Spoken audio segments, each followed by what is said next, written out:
पिछले 7-8 दिनों से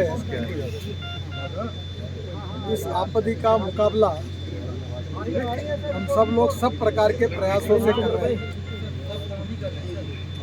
जो अंदर में जो लोग बैठे हुए हैं, जो अटके हुए हैं, उनके प्रति भारत सरकार को, उत्तराखंड की सरकार को और देश की जनता को उनकी सबकी बहुत चिंता है और हमारी सर्वोच्च प्राथमिकता है कि किसी भी प्रकार से उनकी जान बचाए, उनको बाहर निकालें। आज करीब 2 घंटे मैंने हम लोग सभी कंसर्निंग ऑफिसर जो यहाँ काम कर रहे हैं उनके साथ सभी प्रयासों के बारे में टेक्निकल चर्चा हुई। इसमें विशेष रूप से जो टेरिन है हिमालय का, इसमें एक प्रकार का स्टार्टा नहीं है। जियोलॉजी में अलग अलग रॉक के लिए अलग अलग प्रकार का हार्डनेस होता है, जैसे talc, gypsum, calcite, apatite, orthoclase, spars, corundum, diamond. Diamond सबसे हार्डेस्ट मटेरियल है। यहाँ क्या है कि बीच में सॉफ्ट है, एकदम हार्ड है। तो स्वाभाविक रूप से दिक्कतें बहुत आ रही है और हमने अभी इसके लिए करीब 6 विकल्प लोगों ने दिए। 6 विकल्पों पर काम कर रहे हैं। भारत सरकार की अलग अलग एजेंसीज है जिनको जिम्मेदारी दी गई है। टीमों से भी विशेष रूप से यहाँ ध्यान दिया जा रहा है। उत्तराखंड के सरकार के मुख्य सचिव और उनकी पूरा सहयोग है और NHIDCL ये भी इसमें विशेष रूप से हमारे महमूद करके एडिशनल सेक्रेटरी जो मैनेजिंग डायरेक्टर वो भी काम कर रहे हैं। यहाँ आसपास हिमालय में जहाँ प्राइवेट सेक्टर में जोजिला टनल का काम चल रहा है, बाकी टनल का काम चल रहा है, उन प्राइवेट सेक्टर में भी टनल के काम करने वाले एक्सपर्ट जो थे उनको भी यहाँ बुलाया। जो BRO के थे उनको भी बुलाया है। इसमें सबसे पहली बात यह है कि जो लोग अटके हुए हैं अंदर में, उनको हम मेडिसिन और विशेष रूप से जो फूड है वो उनके पास पहुंचा पाए और उनसे कम्युनिकेशन प्रस्तावित करें। पहले एक लाइन थी, अब स्पेयर में और दूसरी एक लाइन हमने करके रखी है और इसलिए स्वाभाविक रूप से उनको आने वाले समय में फूड पहुंचाने में, मेडिसिन पहुंचाने में कोई दिक्कत नहीं आएगी। ऑक्सीजन की लाइन भी है और हम इस प्रकार से पूरा पहली बात यह कर रहे हैं कि उनकी रक्षा कैसे करें, उनकी जो आवश्यकता है वो उनको कैसे मिले। पूरे ऑपरेशन में सबसे बड़ी प्राथमिकता है कि उनकी जान बचाए। यहाँ जो अनेक प्रयास चल रहे हैं, ऊपर से वर्टिकल, हॉरिजॉन्टल, अनेक प्रकार के ड्रिलिंग मशीन, टेक्नोलॉजी, अलग प्रकार के अनेक प्रकार पे काम हो रहा है। इसका मैंने और मुख्यमंत्री जी ने पूरी तरह से उनका प्रेजेंटेशन और उसका पूरा अभी तक का रिपोर्ट लिया है। राज्य सरकार ने और भारत सरकार ने जहाँ जरूरत होगी वहाँ एयरलिफ्ट करके रोड बनाना है, वहाँ रोड बनाना BRO बना रही है इमरजेंसी मशीन ले जाने के लिए। इसके लिए जो आवश्यकता होगी, एक जगह पर पानी की बहुत ज़रूरत है, पानी भी लगेगा बड़े प्रमाण में। वो स्वाभाविक रूप से सब प्रकार की व्यवस्था है, बिजली की व्यवस्था है, लाइट की व्यवस्था, पानी की व्यवस्था, ये सब सपोर्टिंग जितनी बातें उसकी भी व्यवस्था पूरी की गई है। बहुत से मशीन पहुँचे हैं। जो पहला प्रयास हमने ऑगर मशीन का शुरू किया जो अमेरिका में बनी हुई है, वो एक मशीन काम कर रही है, दूसरी भी मशीन है, पर वो मशीन जब सॉफ्ट स्टार्टा था तो अच्छा काम कर रही थी। अचानक हार्ड मटेरियल आने के कारण थोड़ा सा चिंता का विषय हुआ। उसका भी टेक्निकल सॉल्यूशन निकाला गया है और वो मशीन जो है, वो जो पाइप अंदर में जाएगा तो वो आखिरी तक पहुंचकर फिर वहाँ से लोगों को उसमें से बाहर निकालने का प्लान उसमें है। वर्टिकल भी 3 प्रकार के प्रयास है, उसके भी हम कर रहे हैं। हमने कोई प्रयास ऐसा नहीं रखा कि जो हमको नहीं कर सकते। हमने सब प्रकार के प्रयास किए। पहली प्रायोरिटी है उनकी जान बचाना और जल्द से जल्द उनको बाहर निकालना। ये आपदा है, ये जो हिमालय का टेरिन है, इसका स्टार्टा बड़ा नाज़िल है, तो स्वाभाविक रूप से ये जियोलॉजी के दृष्टि से भी एक बहुत बड़ी समस्या है।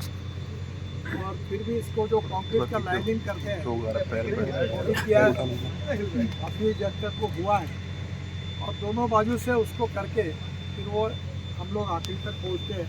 यही सिस्टम है।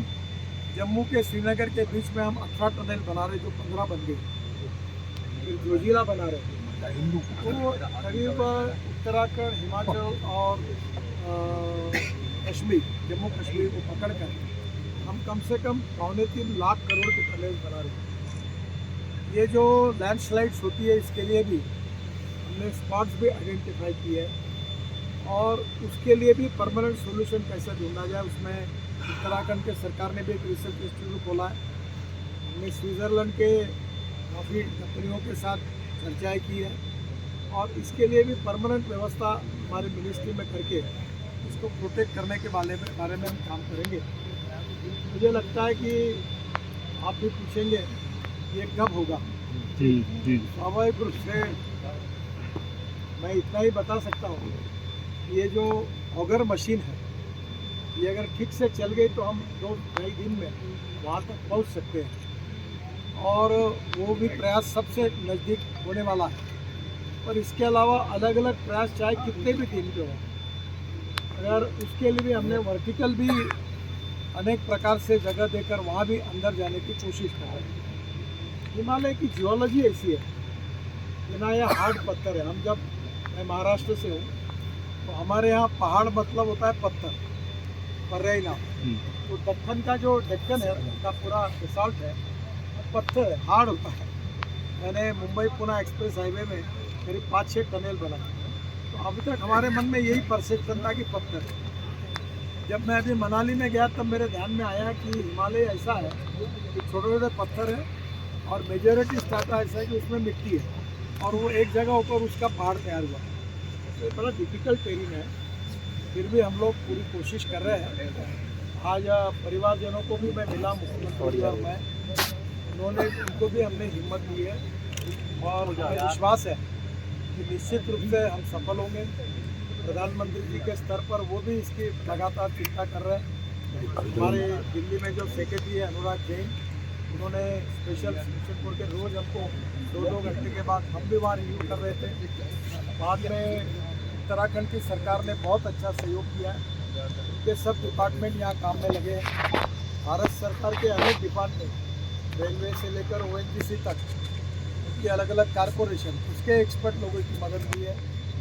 जो प्राइवेट लोग प्रैक्टिकल लेवल पर काम करते हैं, उनकी भी हमने सलाह ली है। और इतना ही नहीं, तो ये ऑगर मशीन के बारे में अमेरिका में जो एक्सपर्ट है उनसे भी सलाह किया है, उनके भी टच में है। और जो भी हमको इसमें मदद हो सकती है, IIT के लोग होंगे, टेक्निकल लोग होंगे, एक्सपीरियंस लोग होंगे, जिन्होंने टनल में काम किया, उनकी सबकी मदद लेकर जितने ऑप्शन है उसके ऊपर हम काम कर रहे हैं। किसी भी स्थिति में चाहे जो कुछ भी हो, पर इनकी जान बचाना ही हमारी प्राथमिकता है और इसके लिए war footing per day and night काम चल रहा है। और मैं इतना ही उम्मीद करता हूँ कि इसमें हमको निश्चित रूप से सफलता मिलेगी और उनकी जान हम बचाएंगे। और तब तक निश्चित रूप से उनको अंदर में जो लोग हैं, वहाँ लाइट है, काफ़ी खाली जगह है, लोग घूम रहे हैं, उनसे कम्युनिकेशन हुआ है और वहाँ उनको अभी हम लोग बाकी बातों के साथ इलेक्ट्रॉनिक्स और टेक्नोलॉजी का उपयोग करके हम लोग अलग अलग प्रकार की डिफेंस के सेक्रेटरी से बात हुई है कि ऑप्टिक फाइबर केबल डाल जाए सब क्या, पानी के लिए भी व्यवस्था हुई है, ऑक्सीजन की भी व्यवस्था हुई है और अभी उनका मॉरल ठीक है, वो भी हिम्मत से लड़ रहे हैं। एक प्रकार से एक आपदा के साथ लड़ाई है, सब हम लोग मिलकर उसके ऊपर जीतेंगे, यही हमारी पॉजिटिविटी के साथ ये विश्वास है। उत्तराखंड की सरकार और भारत सरकार, प्रधानमंत्री जी का नेतृत्व और हम सब लोग, हमारी एजेंसी मिलकर हम पूरी कोशिश कर रहे हैं।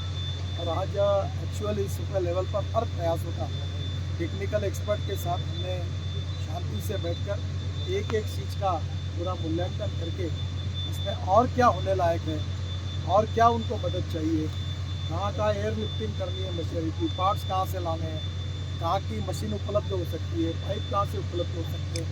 हमारे PMO के अधिकारी भी आए, उन्होंने भी इसमें बहुत मेहनत करके वो भी लगातार कोऑर्डिनेट कर रहे हैं। BRO भी है, सभी राज्य सरकार और भारत सरकार के